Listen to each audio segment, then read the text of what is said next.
আসসালামু আলাইকুম। আমি সৈয়দ ইরমানুল হক, হিউস্টন টেক্সাস, আমেরিকা হতে আজকে দ্বিতীয়বারের মতো ইউটিউব চ্যানেলে আপনাদের সামনে উপস্থিত হলাম।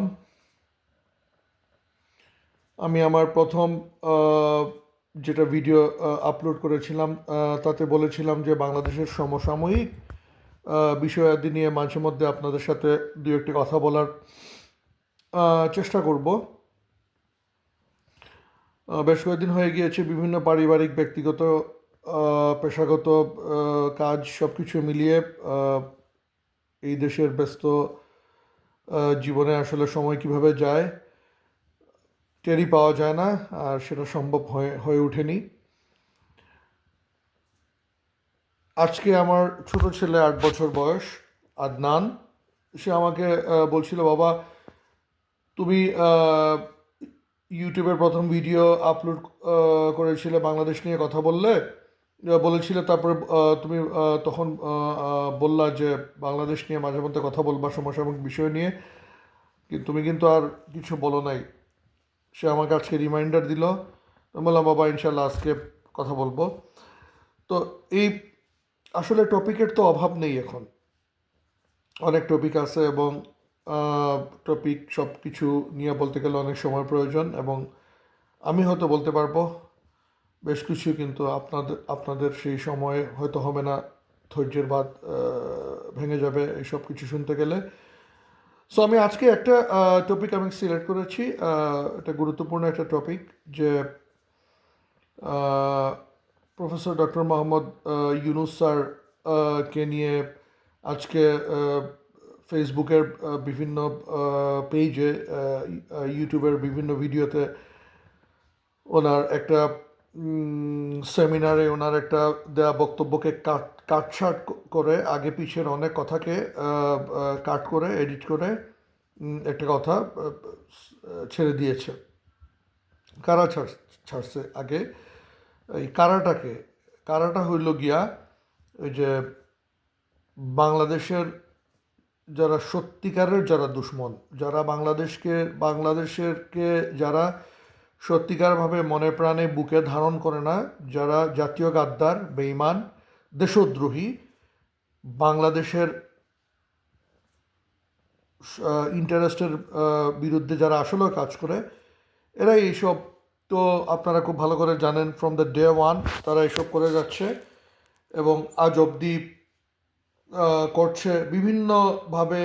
ইউনূস স্যারকে হেয় প্রতিপন্ন করার যে ষড়যন্ত্র, ওনাকে কিভাবে ছোট করা যায়, কিভাবে আন্তর্জাতিক লেভেলে বাংলাদেশে ওনাকে তুচ্ছতাচ্ছিল্য করে উপস্থাপন করা যায়, সেটা তো ওরা কোমর বেঁধে লেগেছে, কিন্তু কোনোভাবে কামিয়াব, সফল হতে পারছে না এবং পারবে না। সো আজকে এমন একটা বিষয়কে ওরা নিয়ে এসেছে যে বাংলাদেশের 90 ভাগ 92 ভাগ মানুষ মুসলমান, ঠিক আছে, এমনি এখন একটা বিভিন্ন ধরনের এই যে ধর্মীয় বিষয়াদিকে কেন্দ্র করে প্রতিবেশী দেশের একটা বিরাট একটা ষড়যন্ত্রের দ্বারা বিভিন্নভাবে আমাদের দেশকে অস্থিতিশীল, আনস্টেবল করার জন্য যে ষড়যন্ত্র চলছে, সেই সেই লাইনে, সেই সুবাদে গিয়ে আজকে ইউনূস স্যারের একটা ভিডিওকে তারা ভাইরাল করেছে। উনি নবী করিম সাল্লাল্লাহু আলাইহি সাল্লামকে অবজ্ঞা করেছেন, নবী করিম সাল্লাল্লাহু আলাইহি সাল্লামের সাথে মশকারি করেছেন, করে বিভিন্ন ধরনের পোস্ট দিচ্ছে। আমি নিজে ভিডিওটা খুব মনোযোগ সহকারে দেখেছি। এখানে ইউনূস স্যার কী মশকারি করেছেন?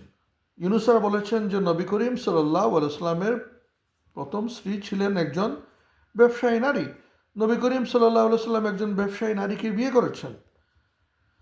হ্যাঁ, সো ইউনূস স্যার বলেছেন ইসলামের মহান নবী, কি বলেছেন? গ্রেট প্রফেট, ইসলামের মহান নবীর পদচারণা, পদযুগল, উনার পদচিহ্ন, উনার জীবনকে যদি আমরা আমরা অনুসরণ করি তাহলে আমাদের জন্য ভালো, আমরা ব্যবসায়ী নারী বিয়ে করলে ভালো। উনি তো আবার এটাও তো বলেন নাই যে না, হ্যাঁ, ব্যবসায়ী নারী বিয়ে না করলে আপনার বিয়ে কবুল হবে না, বিয়ে হবে না, হ্যাঁ, বিয়ে গ্রান্ট হবে না, এই কথা তো উনি বলেন নাই। উনি বলছে ব্যবসায়ী নারী বিয়ে করতে পারলে ভালো। এবং উনি এটাও বলেছেন যে এই ব্যবসায়ীর প্রতিষ্ঠানেই হুজুর পাক সাল্লাহ সাল্লামের কর্মজীবন শুরু হয়। হুজুর পাক সাল্লাহ সাল্লাম ওইখানে ওনার পেশাগত জীবনের ওনার শুরু। হ্যাঁ, পরবর্তীতে হুজুর পাক সাল্লাহ সাল্লাম বিবি খাদিজা রাদিয়াল্লাহু আনহাকে বিয়ে করেছেন। তো ইউনূস স্যার যদি বলেন যে আপনাদেরকে ব্যবসায়ী নারী আপনারা বিয়ে করলে ভালো, হ্যাঁ, যদি বউ না পান, ব্যবসায়ী মেয়ে যদি না পান, আমরা দিব, আমাদের কাছে আছে, তো এখানে হুজুর পাক সাল্লাহ সাল্লামের সাথে মশকারি করাটা কি হইল? হুজুর পাক সাল্লাহ সাল্লামের সাথে বেয়াদবি করাটা কি হইল? তো এইগুলা বলে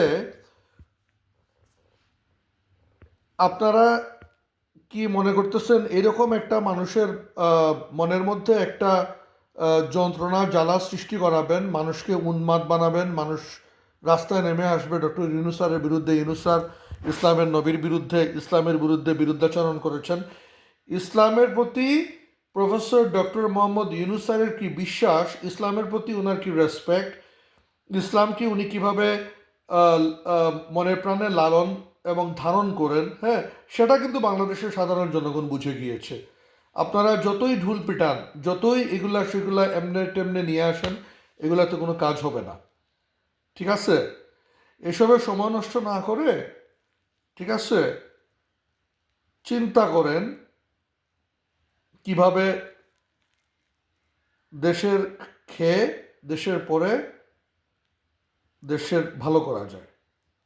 ঠিক আছে? এসব যা শুরু করছেন, না দুনিয়াতে ভালো হবে না আখেরাতে ভালো হবে। হ্যাঁ, এসব বাদ দেন। ঠিক আছে? এইসব করে কোনোভাবেই বিশ্বনন্দিত, সর্বজন শ্রদ্ধেয়, সারা বিশ্বে সমাদৃত, আমাদের গর্ব, তত্ত্বাবধায়ক সরকার বা অন্তর্বর্তীকালীন সরকার যাই বলেন, প্রধান উপদেষ্টা প্রফেসর ডক্টর মোহাম্মদ ইউনূস স্যারের কিছুই করতে পারবেন না।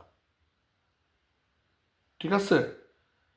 আল্লাহ ওনাকে বসিয়েছেন, হ্যাঁ, আল্লাহ ওনাকে ইজ্জতের সাথে আল্লাহ ওনাকে রাখবেন, এবং ইনশাল্লাহ উনার হাতেই আমরা একটা পরিপূর্ণ নতুন বাংলাদেশ পাব। আজকে এতটুকুই। শুভরাত্রি, সবাই ভালো থাকবেন। আল্লাহ হাফিজ। আসসালামু আলাইকুম রহমতুল্লাহি বারাকাতুহু।